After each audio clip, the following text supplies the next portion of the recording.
I played football out there. I was actually an athlete. I got invited to Stanford, USC, ASU, Nike tours and stuff playing. I went to a party and one of the people I was with ended up, shooting and someone got killed. Everything just hit me like a ton of bricks right then and there. Like I realized like the lie that I was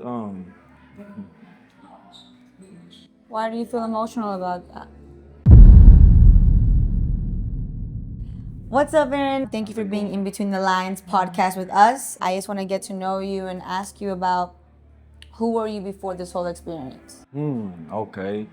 Well, before this whole experience, I came to jail when I was 18. I was still in high school and I played football out there. I was actually an athlete and I played football and I was actually really good at it, like really good. Like I was getting a lot of college look-ats. I was going to visit a lot of colleges and stuff. Like right before I got locked up, before that season started, I got invited to Stanford, USC, ASU, and I was just going on my college camps, the Nike tours and stuff playing.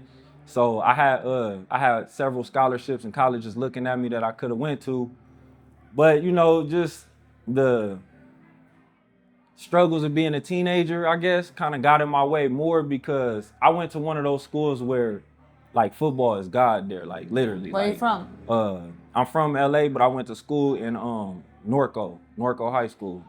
So at that school right there, it was like football was everything. Like if you're good on that team, you play varsity, you contribute, they let you get away with everything. Not like that in a bad way, but they just treat you, You're like the big dog on campus. Yeah, exactly. Like they do you like that. And I wasn't doing everything I was supposed to in the classroom like I was on the field.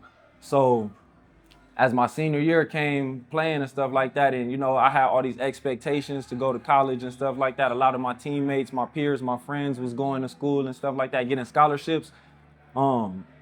I was kind of faking it, I guess you could say, because I was doing everything on the field, but my classroom wasn't caught up. So by the time that happened, I remember our last game of the year, our semifinal game. When that game ended, we were expected to go to the championship, and when that game ended, like everything just hit me like a ton of bricks right then and there. Like I realized like the lie that I was Why do you feel emotional about that? nah, it's that that gets me every time I think about it, just because like my life that I was living, like everybody being so proud of me, and I wasn't doing what I was supposed to do. So I realized like at that moment, like my lies, I couldn't lie no more. Like I couldn't. It was football season's over. Am I gonna get these scholarships? Am I gonna be signing to college like my friends and stuff? And it just hit me like a ton of bricks. So I dropped out of school. Like I just left it all alone. And What do you mean the lies you were telling yourself? like What does that mean? like And why every does it make you so like emotional? just because like so many people like sacrificed a lot for me to play football, for me to live out there, for me to go to that school. And they really like was proud of me. And I like them being proud of me, that's really where it hurt at, because later on I realized that my identity was built on like the praise that I got for what I did. So instead of me being Aaron and being proud of being Aaron, I was the football player. Like that was my identity, the football player, the one to make everybody proud, the one that was doing good, that was supposed to go somewhere and do something with my life. And all that praise that I was getting, that's where my confidence came from. Like that's where my self-worth came from. So when that ended, and like I like to say, my lies ended, I didn't know who I was no more. Like I didn't it's crazy. But I didn't have that same identity, that self-worth. Right. So that's when I dropped out of school, like I was just hanging out, just teenager, moved out my house, just, outside, my friends and stuff, they live in certain lifestyles, doing certain things. And I just noticed that certain things that they was doing, they was getting a lot of praise in the streets for it. Like a lot of people was giving them that same energy. And to me, that kind of felt like the same energy that I used to get on the field, even though some of it was negative. So I started hanging out more and doing things that I shouldn't do. And that was fulfilling me. It was giving me another image, I guess you could say, something that I could feel comfortable with. And I kind of got lost in that. And I came to jail. I don't know if I talk about my crime or anything. No, you haven't. So I had a lot of friends out there that was rapping. It was a big thing going on in LA at the time, in Southern California, a bunch of rapping and stuff like that. And just the stuff we was doing, the lifestyle that we was living, basically we homeless. We don't really think of it like that because we just all teenagers living at each other's house. Sometimes I had to sleep in my car. We just thought it was cool, we hanging out, but in reality, we really was homeless. We didn't have no jobs, we didn't have no money, no income. What were your parents at during this time? They were still at home, and they was upset. A lot of people was trying to get in contact with me to see what's up with me going to college, with me going to school, and I just lost contact with people. I had I kind of got into it with my dad. He was disappointed with my behavior, with me not doing what I was supposed to do, and I just kind of I just stayed away from my family, partly because I moved out and the things we got into, and partly because of just shame. I didn't really want to be around everybody like that. So if you could go back and talk to you in that younger version of you, what would you say at that time? At that time, I would have told myself first and foremost that I'm not defined necessarily by what I do as far as who I am as a person. I'm smart, intelligent, I'm friendly, I know how to communicate, I know how to talk to people, I know how to get along with people. I have a lot of stuff to provide that makes me a good person, that makes me whole. I didn't need football to make me somebody. I didn't need to hang out in the streets to make me somebody. I didn't need to seek all these things to be someone. I already am someone, you feel me? I'm good enough. And I would just tell myself that, man, love yourself, be patient, and work hard.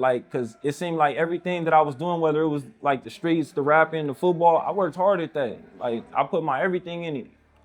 But it's a way bigger picture than that. It's way more that comes with that. If I want to be a rapper, I can't be out here committing crimes and just living how I want to. I'll never make it. If I want to play football, I can't just be sleeping in the classroom or not going to class. I'll never make it. Yeah, you can't have one foot in and one foot out of anything that you do, right? Exactly. So what was the crime that you committed? So I'm incarcerated for it's called robbery murder, the felony murder rule, but they recently changed that rule with a law called SB 1437, saying that, because the old law used to say that if you commit a robbery and someone dies in the commission of it, then everyone's held accountable. Right. Well, I went to a party without, I don't know how much I can say, but I went to a party and basically, went to go get some weed, and I ended up taking it. I wasn't supposed to. And as I left to leave the scene, get in the car to leave, some other people that I came with that I didn't know, a couple of them specifically, but they had an altercation with the people that I just interacted with and left. And as I'm leaving, one of the people I was with ended up, shooting, and someone got killed. So it wasn't you? Yeah, no, I'm not incarcerated for the murder. I'm locked up for the robbery. But because of the old law, everyone's held responsible for that death. But now, because of this law that changed, basically you can't be held responsible for the death of somebody unless it's certain circumstances, if you had intent to kill or certain things like that. But I don't fall any under that. I'm actually in courts right now to get resentenced. So ultimately, when they resentence me, they're gonna remove the murder and the life without parole sentence that I have, and they're gonna resentence me to robbery, and I'll be time served. So they'll be letting me go home soon. When that happened, did you know the weight of the situation? Or was it a common thing for you for people to just get killed like that? What was going through your head with the feeling after that? It was so crazy, right? And because when I think about a lot of this stuff, when I was getting a little emotional, I just think about my immaturity. I was so immature. Literally, I was so immature, and it trips me out all the time. It kind of hurts when I think about it. I'm glad I came a long way, but At that time, first of all, I didn't know anybody got killed. I didn't know anyone got shot. I didn't know any of that happened. I just know like what I was involved in and I left. I didn't know any of that happened. And I didn't find out until I was arrested. And you know, they told me what I was arrested for. And I was lost. Like I really didn't know. Like I didn't know this happened. I didn't understand that I could be locked up for that and a robbery at the same time, but be charged with that. I didn't know anything about a felony murder law.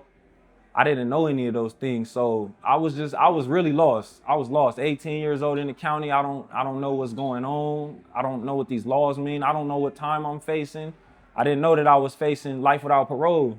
And you didn't know what that is. I didn't even know what it is. It was a whirlwind. Like, yeah, it was a whirlwind. I really didn't know these things. And so coming in here, what was your mindset? And like, if you look back at the 18-year boy that came in, talk a little bit about, did you have remorse? Have you taken accountability? Even though, yes, maybe you weren't the one who committed that exact crime, but the whole situation, right? Like, how do you feel about that? From day one, really, from when I found out what I was locked up for, I didn't know the person on my case. And it blew my mind. Like everything just hit me, like, cause I didn't just think about that moment. I thought about everything that led up to that. And it really broke my heart. I'm gonna just be honest that me feeling lost like I was and kind of like careless, that I could be involved in some actions that could lead to the loss of life of somebody else. Like that was hard to sit with for me, because I think about all this turmoil that I was in and how I was feeling, but somebody lost their life. I'm still here. I still could have, made different choices. I could still get better, but that person didn't get that chance. And yeah, that was tough. That was real tough, because even when you selfish, your actions still affect other people. So it's really never good. Like it's never good to be in that situation where it's like the world is on my shoulders, woe is me and stuff like that, kind of like a victim mentality, yet I'm still being an aggressor in other areas of my life.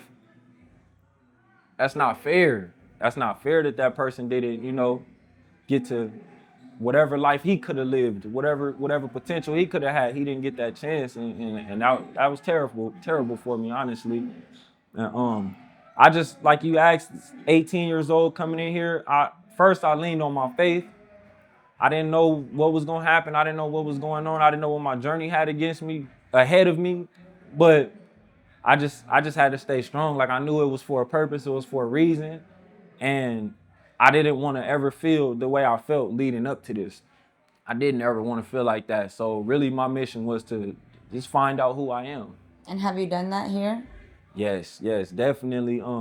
Definitely I have. It's been a powerful journey of figuring that out, figuring out who I am. And how would you describe the man that you are now? The man I am now is, first, I'm humble. I'm patient. I'm kind. I'm giving. I focus on watching my emotions, watching my judgment, no matter if it's the littlest thing, like watching the thoughts that come to my mind, always being aware of myself and being someone for the people. Like my biggest thing is always treat others the way that I would like to be treated.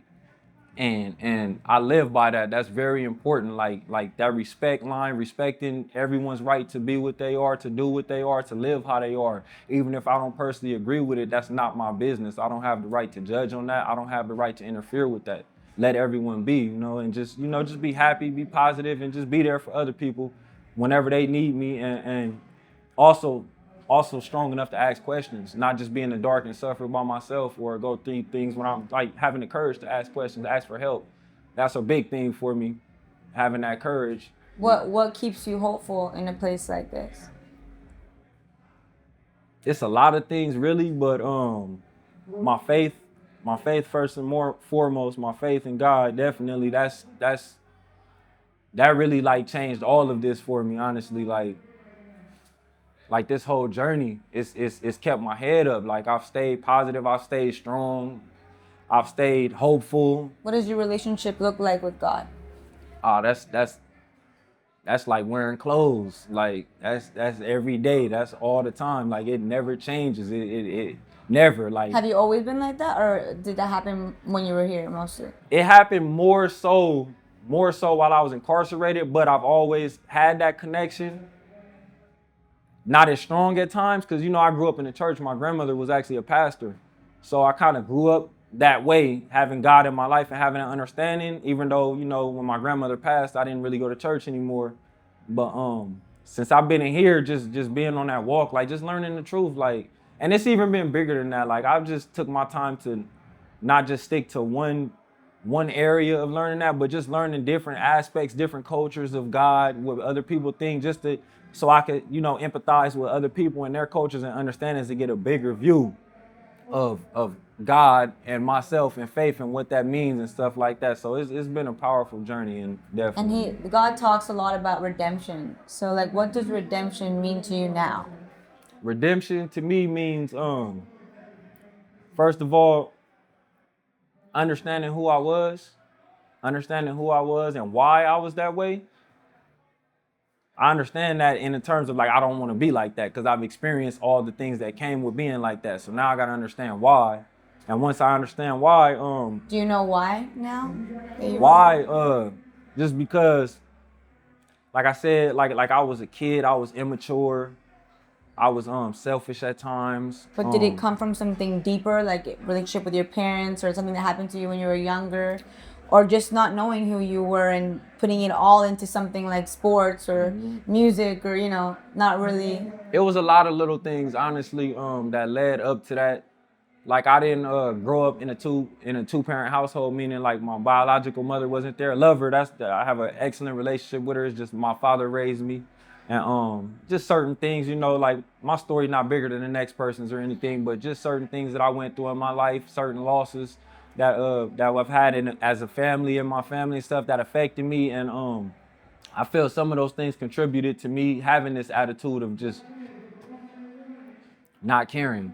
Like that was my thing. Like whenever I got in trouble, they asked I don't care. I always used to say that. And it was like a stubborn thing. But honestly, if someone would have really asked me like why you don't care, I wouldn't have been able to answer it. Like at that time. Yeah, I wouldn't have been able to answer it at that time. Have you forgiven yourself?